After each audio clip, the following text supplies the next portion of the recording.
Bismillahirrahmanirrahim. A'udzubillahi minasyaitonirrajim. Bismillahirrahmanirrahim. Qala al-musannifu rahimallahu ta'ala wa nafa'ana bihi wa bi ulumihi fid dharain amin. Bismillahirrahmanirrahim. Iklam rahimakallah annahu yanbaghi likulli syai'in fi fannin ayyatakallama 'alal basmalah bima yunasibul fan al-masyruf fi. Ketahuilah bahwasanya setiap orang yang akan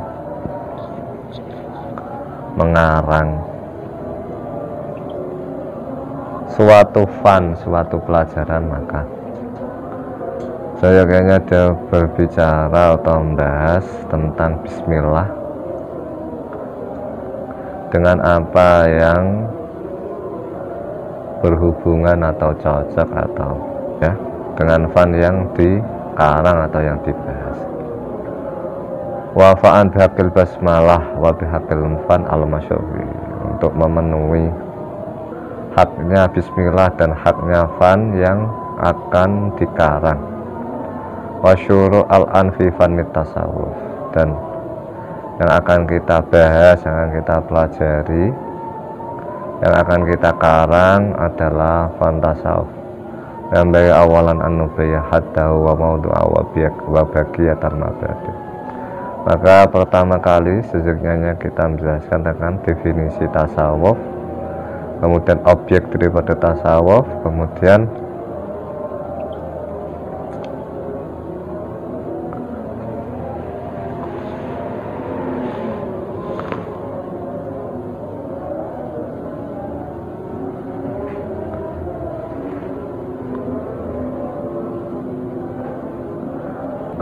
dasar-dasar tentang tasawuf.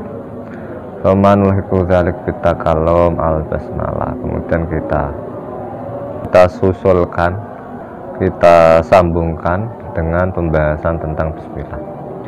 Wa naqulu amma haddu fa ilmun yarafi'ah wa nafsi wa sifatuha azamimah wa hamidah. Dan aku berkata, adapun definisi daripada tasawuf yaitu ilmu untuk mengetahui tingkah-tingkah nafsu, tingkah-tingkah hati, dan sifat-sifat hati yang tercela dan juga sifat hati yang terpuji. Jadi dalam tasawuf itu adalah ilmu untuk membersihkan jiwa, untuk membersihkan hati, ya. Mengetahui tingkah-tingkah hati, apakah tingkat tersebut baik atau tingkat tersebut buruk, ya. Contohnya yaitu seperti yang jelek atau yang buruk adalah sifat sombong, kemudian riya, kemudian bakhil, kemudian hasad dan lain sebagainya. Kalau sifat yang baik adalah ikhlas, kemudian zuhud, kemudian syukur, kemudian tawaduk dan lain sebagainya. Wa ma maudu'u fa an-nafsu, adapun objeknya ilmu tasawuf adalah hati atau jiwa. Min haitsu ma yaridulaha mal ahwal was sifat, yaitu nanti ada tingkah-tingkah dan sifat-sifat yang berhubungan atau datang, ya, mendatangi nafsu, mendatangi hati. Bahkan tingkatan yang lebih tinggi lagi itu tidak hanya membersihkan hati, tapi tidak hanya membersihkan hati dari sifat-sifat yang tercela dan menghiasi hati dengan sifat-sifat yang mulia, yang baik, tapi membersihkan hati dari selain Allah Subhanahu wa ta'ala, yaitu tingkatan yang paling tinggi. Ini wa amma samratu fa ya atawassul bi ila takhliyatil qalbi anil aghyar. Adapun buah daripada tasawuf yaitu menyampaikan seseorang untuk mengosongkan diri, mengosongkan hati dari selain Allah Subhanahu wa ta'ala. Jadi yang ada dalam hatinya hanya Allah ta'ala. Ini tingkatan yang tinggi. Wa tahliyatu bi musyahadil malikil ghaffar, dan menghiasi hati dengan musyahadah, menyaksikan, artinya menyaksikan Allah Subhanahu wa Ta'ala, yaitu raja di raja, zat yang mempunyai semua hal, semua sesuatu, mempunyai bumi, langit,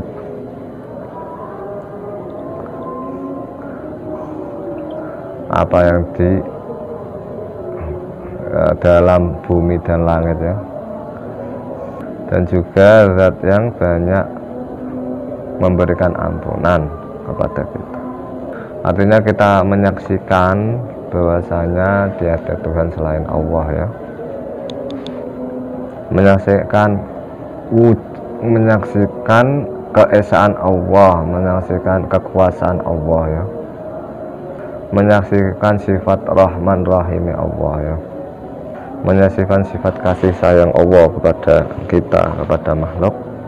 Jadi dia musyahadah, itu menyaksikannya di atas ilmu ya. Kelasnya adalah yakin dan menyaksikan ya. Makanya dalam lafaz rukun Islam itu ada syahadat tauhid, kalau syahadat rasul ya. Jadi la ilaha illallah itu saja cukup, cuma la ilaha illallah Muhammad Rasulullah itu sudah cukup. Cuma lebih sempurna lagi yaitu ada asyhadu, yaitu menyaksikan berarti dia mengetahui ya, mengetahui manusia, bahwa manusia mengetahui Tuhan yaitu dengan mengetahui ciptaannya dan juga mengetahui dirinya ya.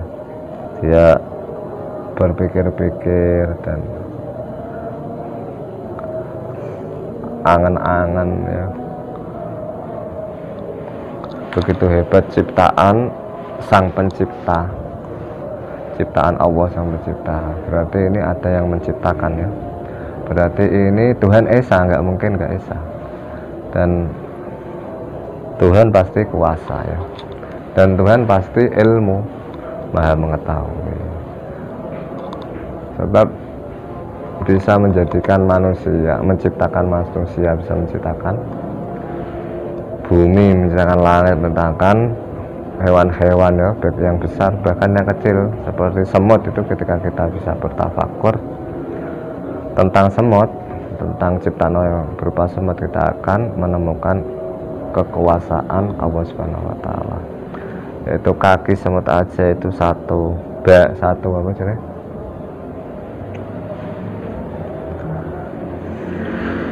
Satu garis yang mana itu bisa berjalan ya. Berarti itu tulangnya gimana, kemudian ototnya gimana, kemudian sarafnya gimana, ini menyaksikan keesaan Tuhan, menyaksikan kekuasaan Tuhan.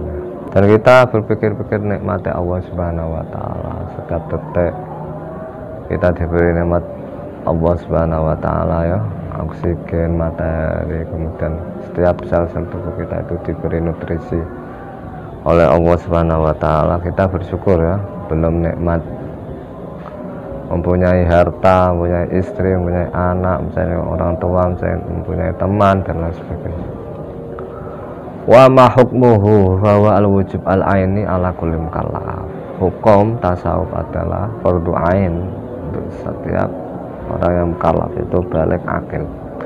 Wa dzalik la'anna kana ta'ala ma yasluhu al-zahir kadzalik yajibu ta'ala ma yasluhu al-batin. Karena seperti halnya wajib mempelajari hal yang membenahi zahir, yaitu ilmu fikih ya, yaitu sholat itu ada syarat sahnya sholat, kemudian rukun-rukun sholat, kemudian syarat wajib sholat ya, semuanya harus dipenuhi ya.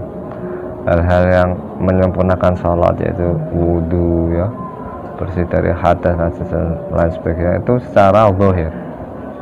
Begitu juga wajib mengetahui sesuatu yang membenahi batin, yaitu ikhlasnya, hudur qalbinya ya, kemudian syukurnya dan lain sebagainya. Sedekah itu ngamal dohiri adalah memberikan uang kepada orang lain, amal batinnya adalah ikhlasnya ya. Tidak riya, tidak pamrih, tidak memikirkan kedudukan di hati manusia. Wa ma fadlu fa fawaqanu ala silmi jad ayusil lama dzikir. Adapun keutamaan tasawuf adalah keutamaan yang mengalahkan kesamaan ulum, kesamaan ilmu. Dilihat bahasanya dia bisa menyampaikan kepada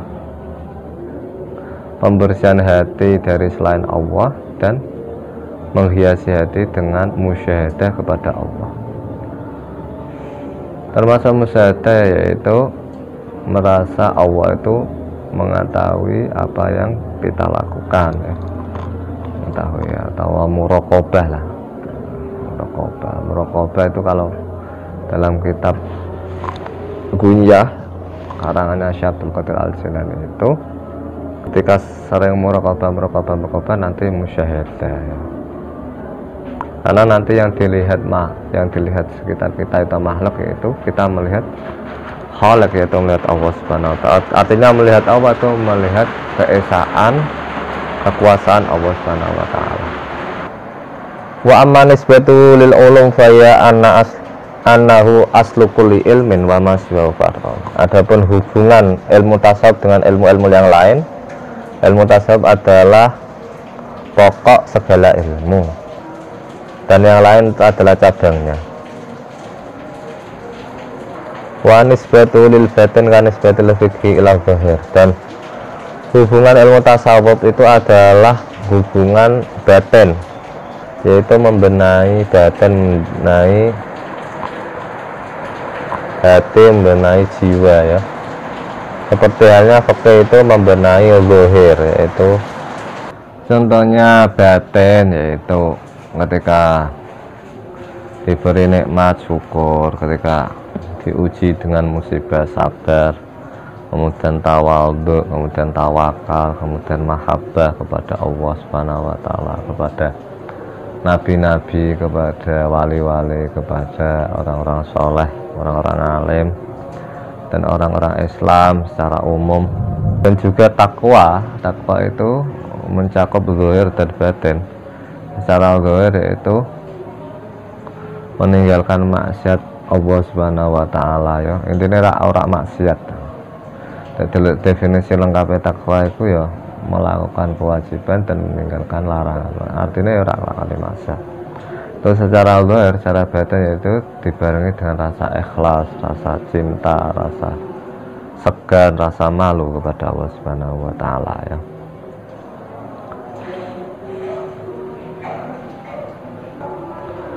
Wa amma wadi'uhu fahum alima al-aghyan al-arifuna birabbihim al-mannan. Dan yang meletakkan atau mengarang ilmu tasawuf yaitu imam-imam yang agung yang makrifat kepada Allah Subhanahu wa ta'ala, al-arif billah, yaitu man arafa nafsahu faqad arafa rabbahu ya. Sanurihim ayatina fil afaq wa fi anfusikum hatta yatabayyana annahul haqqu mir rabbihim ya.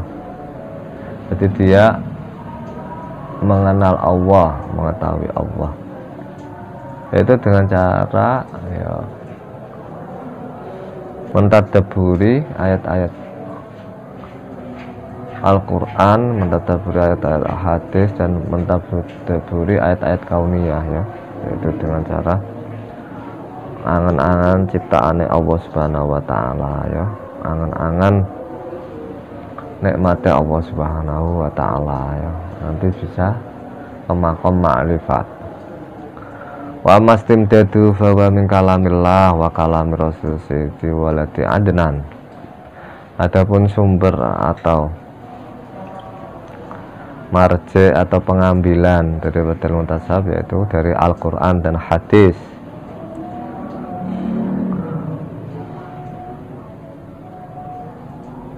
Wadawil yakin wal irfan, itu Kanjeng Nabi Muhammad adalah manusia yang paling kuat keyakinannya dan paling makrifat dari makhluk-makhluknya Allah Subhanahu wa taala, dari semua manusia.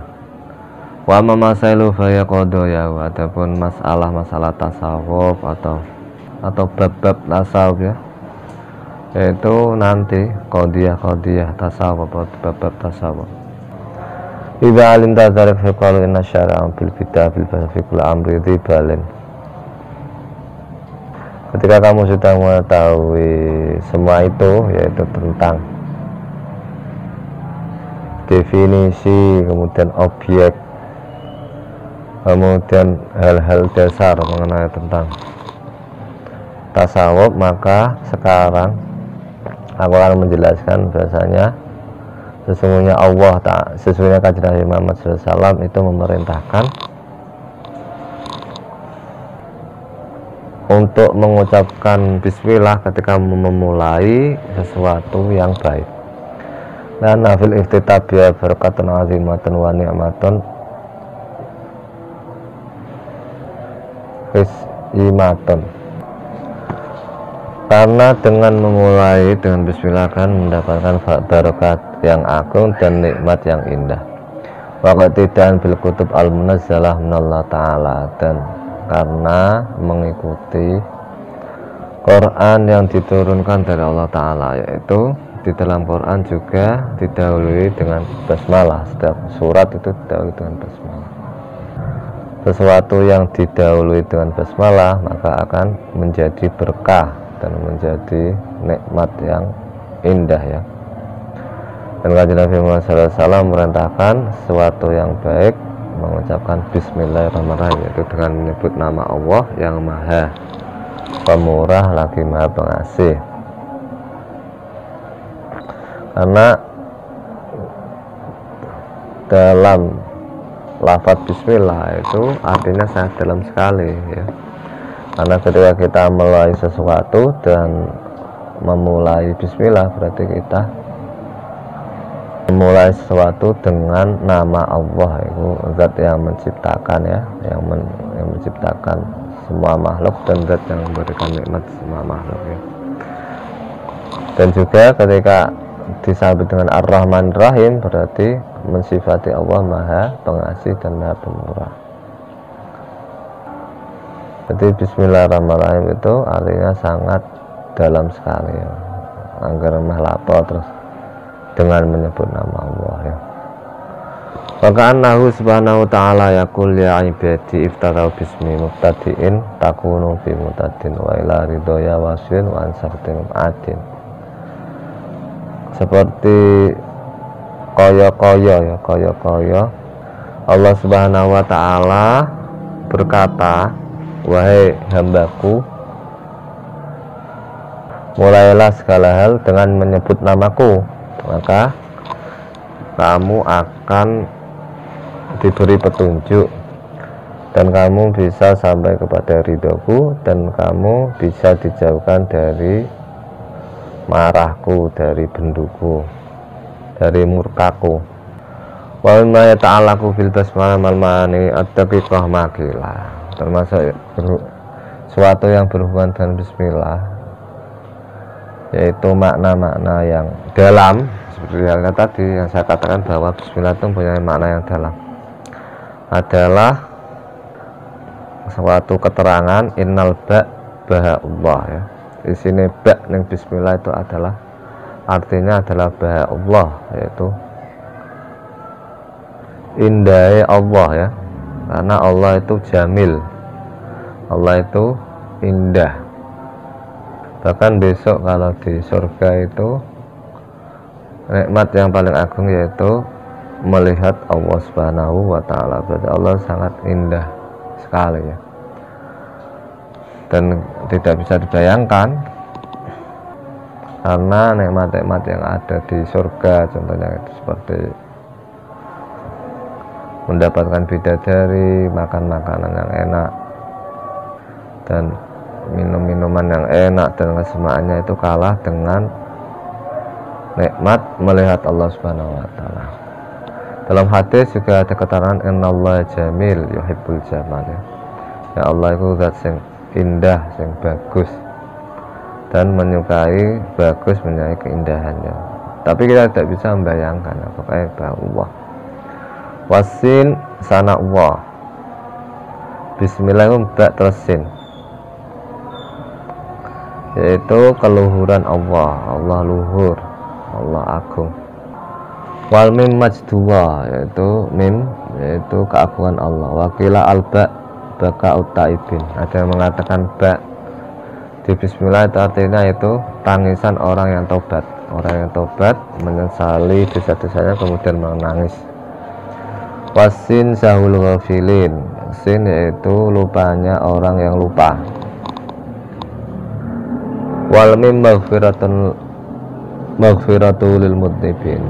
Mim artinya adalah pengampunan Allah terhadap orang-orang yang berdosa. Ini adalah arti yang diambil oleh sebagian ahli makrifat ya, atau wali-wali Allah. Dia merasakan bahwa arti daripada Bismillahirrahmanirrahim setiap hurufnya seperti itu ya. Mungkin sebagian wali yang lain juga mengartikan yang lain, karena memang manusia itu tingkat-tingkatan, wali pun tingkat-tingkatan. Wa qala ba'du sufiya Allah li ahli sofa warrahman li ahli wafa warrahim li ahli jafa. Sebagian ahli sufi, ahli ma'rifat, wali-wali Allah berkata, sana Allah itu untuk hamba yang bersih jiwanya, bersih hatinya. Dan Ar-Rahman adalah untuk hamba, makhluknya Allah yang memenuhi kewajiban-kewajibannya. Kemudian Ar-Rahim itu untuk hamba yang melakukan kesalahan-kesalahan tapi bertobat ya. Wa qalu auta Allah jami'al ulum fil ba. Sebagian ahli tasawuf ini berkata bahwa Allah Subhanahu wa taala menitipkan semua ilmu dalam ba-nya bismillah. Aibi kana makana wabiyakunu mayakunu ya. Denganku yaitu dengan Allah maka sesuatu yang sudah terjadi akan terjadi, dan sesuatu yang akan terjadi nanti akan terjadi. Wujudul awalim bi, wujudnya alam itu karena aku. Walaisi ghairi wujudun haqiqan illa bil ismi, dan selain aku itu tidak mempunyai wujud yang hakiki kecuali dengan namaku. Mesiki pokoknya wong ahli makrifat lah, ahli makrifat. Ya iki sing diarani musyahadah iki kurang luwih iki juga. Artinya yang dilihat itu adalah Allah Subhanahu wa taala, wujud itu wujud hakiki itu Allah taala. Dalam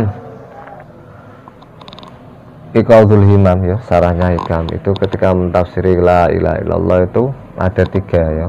Ada tingkatan yang biasa yaitu la khaliqa illallah, tidak ada pencipta kecuali Allah. Mundur meneh la ma'budah bihaqqin illallah, tidak ada yang wajib disembah kecuali Allah. Munggah neh la wujuda illallah, tidak ada yang wujud kecuali Allah. Karena wujud hakiki itu memang Allah Subhanahu wa taala. Tapi tidak makome urung tekan kowe ora usah dijeruk-jerukke sak mlakune. Karena memang makom itu tingkatan-tingkatan dan tidak bisa dipaksakan. Diusahakan bisa, tapi dipaksakan tidak bisa. Wa makna qaulihim mana zurta fi syai'in illa wa ra'atullah fi aw qablahu. Jeru-jeru iki kan. Tasawuf itu jeru-jeru. Dan makna tentang selain aku ya, dan Allah itu tidak mempunyai wujud yang hakiki, itu adalah arti dari ucapan orang tasawuf ya, orang makrifat wali. Mana nazartu fi syai'in illa wa ra'aitullah fihi au qabla.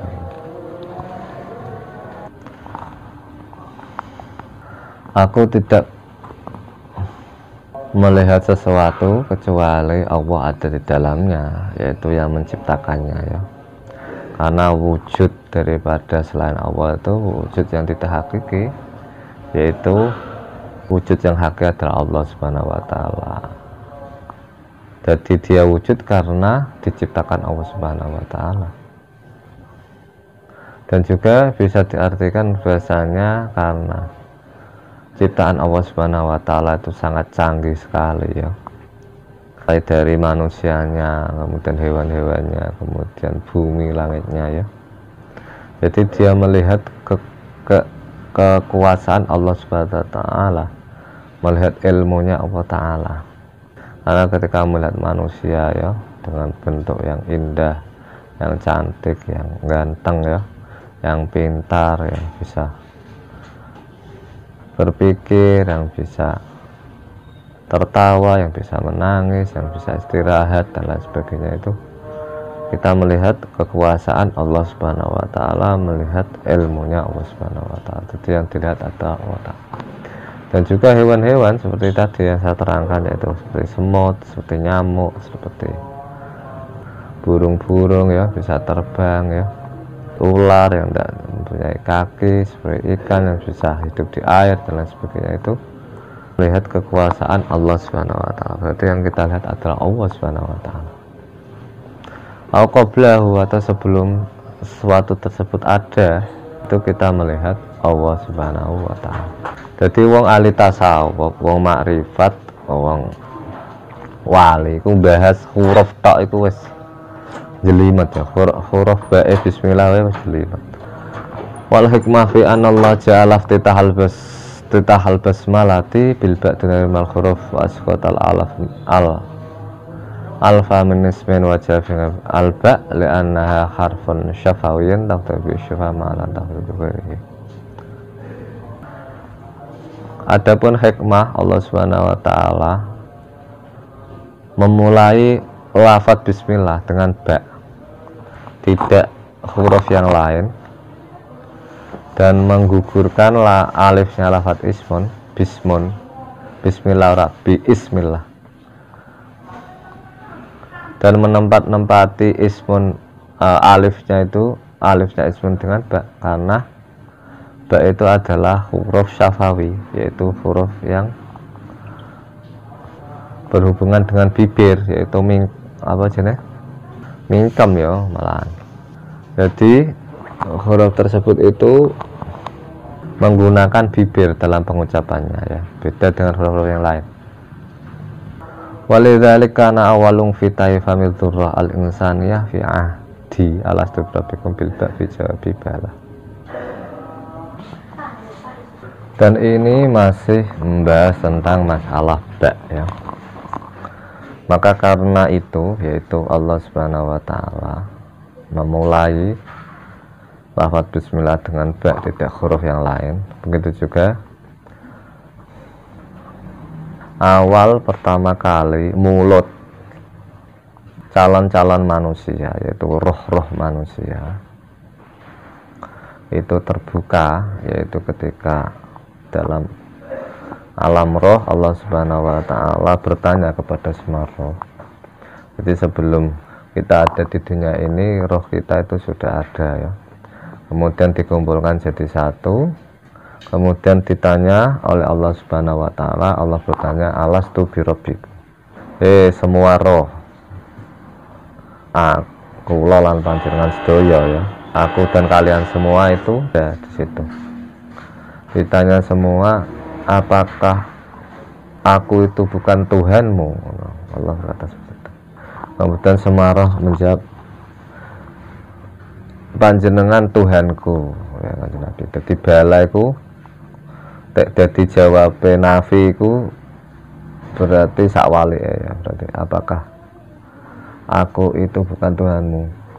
Panjenengan Tuhanku. Kabeh menyaksikan, bersaksi ya. Jadi persaksian manusia di alam roh itu, semua roh itu bersaksi bahasanya Allah itu adalah Tuhan ya.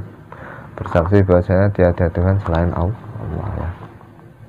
Cuma ketika sudah di bumi itu sudah lupa perjanjian itu, sudah lali ya, lalekna garek. Tergantung orangnya tadi, yaitu apa jenis mau mencari kebenaran ya, mencari kebenaran, mencari Tuhan ya. Ketika mencari Tuhan, insya Allah ya menemukan Tuhan ya. Bejone wong sing wis lahir dari lingkungan Islam ya. Jadi kita alhamdulillah Allah Subhanahu wa taala lahirkan kita di lingkungan Islam. Jadi kita cuma menambah nazar dan istidlal ya, menguatkan keimanan kita dengan cara berangan-angan ya, mikir-mikir ciptaan Allah ya. Sebelumnya kita sudah bersaksi, sudah beriman, cuma ditingkatkan imannya lagi.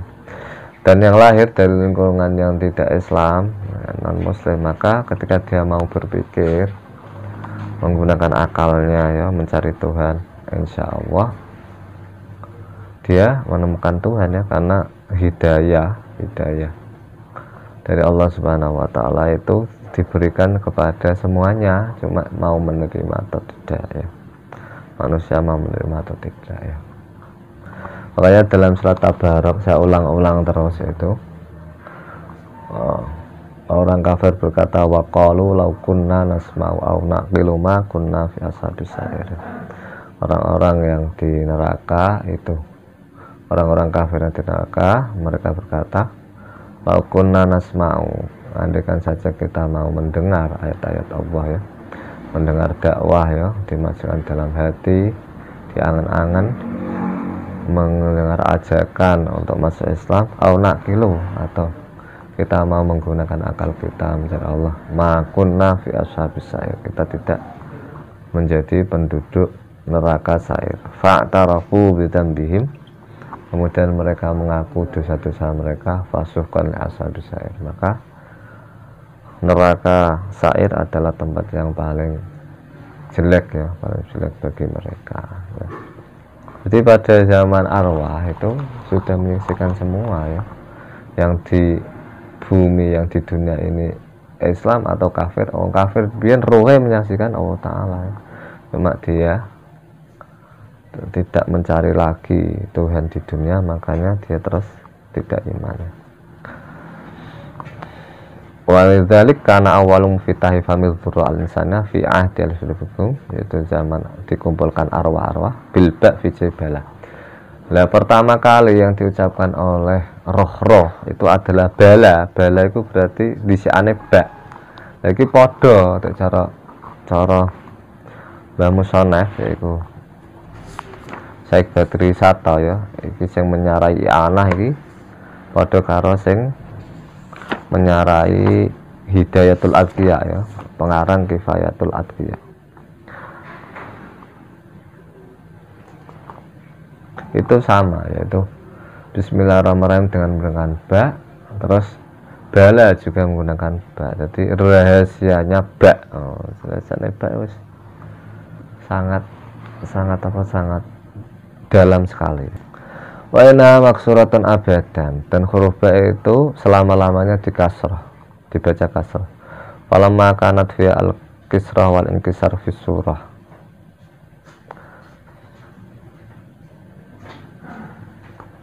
Falima kanat fi al-kasrah wal inkisar fi surah ya. Nah, kasrah itu mengandung simbol, mengandung lambang bahwasanya kasrah itu dari lafadz kasrah, yaitu pecah atau susah ya. Karena kadang orang mukmin itu susah, yaitu susah memikirkan akhirat ya. Contohnya yaitu ketika dia ketinggalan jamaah susah, ketika dia tidak bisa beramal banyak susah ya, ketika dia tidak bersedekah susah, ketika dia berlomba-lomba untuk kebaikan dan ngamalnya baru sedikit susah ya. Ini susah memikirkan akhirat, bukan susah memikirkan dunia. Wal makna wajadtu syarafal indiyam Allah Ta'ala kama qala anna indal kasrati qulubum, yaitu orang mukmin itu susah ya, susah akhirat seperti tadi ya, tidak bisa ngamal akhirat banyak terus susah, maka Allah bersamanya. Itu seperti halnya dawe Allah nang hadis qudsi, ana indal mungkasirati qulubum. Saya bersama orang-orang mukmin yang hatinya susah, yaitu susah akhirat. Wa qala alaihi salatu wassalam man wa tawadda lillah rafa'u. Kanjeng Nabi Muhammad sallallahu alaihi wasallam bersabda bahasanya orang yang rendah hati karena Allah, maka Allah akan angkat derajatnya. Yaitu kasrah itu berarti tawadhu. Nah, ini cek bias bismillah ya, bismillah disebak terus kasrah berarti ngisar, berarti tawadhu, maka Allah akan mengangkat derajatnya. Bi khilafil alif fa inna fi tarfa'an wa taksuran wa tatawulan. Begitu dengan alif. Alif itu berdiri, begitu juga harokatnya fathah. Fa inna fiha tarfu'an wa takasuran wa tatawulan, yaitu merasa tinggi. Falidzalik uskitat, makanya ketika mengucapkan bismillahirrahmanirrahim ini alifnya ini dihilangkan. Sumal mukhtar anna kalimatullah ya al-ismul azam. Kemudian qaul yang dipilih bahasanya kalimat Allah itu adalah nama yang agung, yaitu nama Allah yang agung ya. Dan yang memberitahukan atau sing ngandani pencipta itu namanya Allah, ya Allah sendiri ya. Lewat Kanjeng Nabi Muhammad SAW, pencipta itu namanya Allah. Nah, itu nama yang agung. Fa'inkilah, dan tidak boleh makhluk itu mempunyai nama Allah ya, tidak boleh, harus disandarkan Abdullah ya, Allah ya. Fa'inkilah inna min syartil ismilata annahu in tu ya Allah bihi ajaba wa idha swilabi a'ta. Kemudian ketika ditanyakan kalau memang itu adalah ismul azam, seharusnya ketika Allah itu diminta doa kepada Allah ya, meminta kepada Allah, berdoa kepada Allah, maka Allah akan menjawabi atau mengijabahi. Ketika Allah diminta, maka Allah akan memberi. Allah itu ismul azam, berarti ketika kita meminta seharusnya pasti diberi, pasti dijabahi. Fal jawab annalid doa adaban wa syurutan la stajuza illa biha.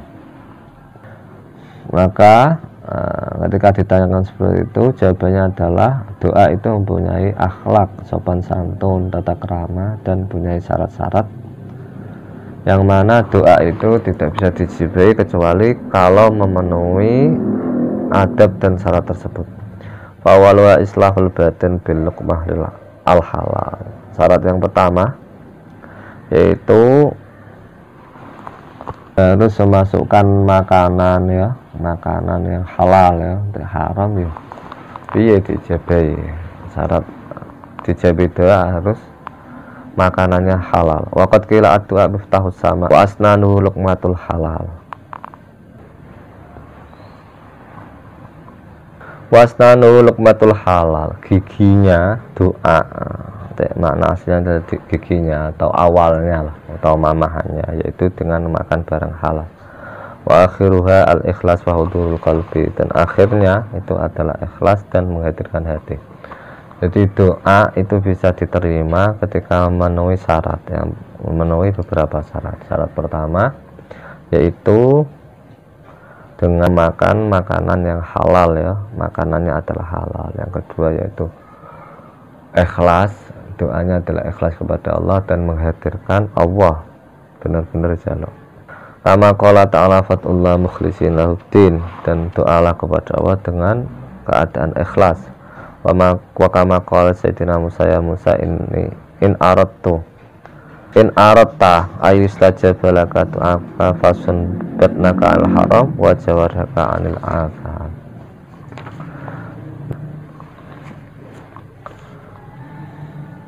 Orang-orang sekarang itu doane kurang istijabahi ya, kurang diijabahi. Biasanya yang diijabahi yaitu mungkin ulama-ulama atau wali-wali Gusti Allah ya, atau saya, makanya ketika ada masaya atau ulama atau orang-orang soleh, nah kita disunahkan untuk meminta doa ya, siapa tahu doanya itu mustajab ya. Atau bisa diartikan gini ya, bahwasanya doa itu dimanapun tetap bermanfaat ya. Ada kalanya doa itu bisa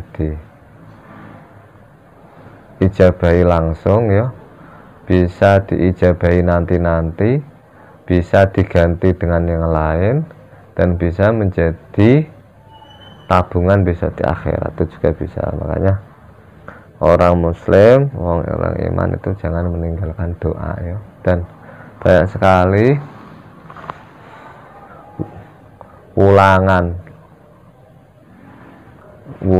atau pelajaran dari kanjeng Nabi Muhammad SAW kepada kita ya. Dalam sholat saja ada doa Rabbi fili warhami wajibuni wahdini wa'afini wa'afani ya. Dalam Fatihah saja ihdinas syiratal mustaqim ya. Seperti halnya Allah Subhanahu wa taala bersabda kepada Nabi Musa, Musa, ketika kamu ingin doamu diijabahi, maka jagalah perutmu dari barang haram dan jagalah tubuhmu dari dosa. Itu sama dalam hadis Arba'in Nawawi ya. Jadi ada orang yang dawel-dawel rambutnya ya, terus kemproh pakaiannya ya, terus doa. Kanjeng Nabi Muhammad SAW berkomentar fa'ena yustajabu wa maqalu haram wa mat'amu haram ya wa malbasu haram. Bagaimana bisa diijabahi doanya sementara makanannya haram, pakaiannya haram, minumannya haram ya. Jadi kudu halal. Tapi bukan berarti terus orang yang akeh dosane terus ora doa ya. Tetap doa, tapi yang dijabahi mungkin ini dijabahi langsung. Allah alam ya, karena doa sendiri itu ya bentuk ibadah.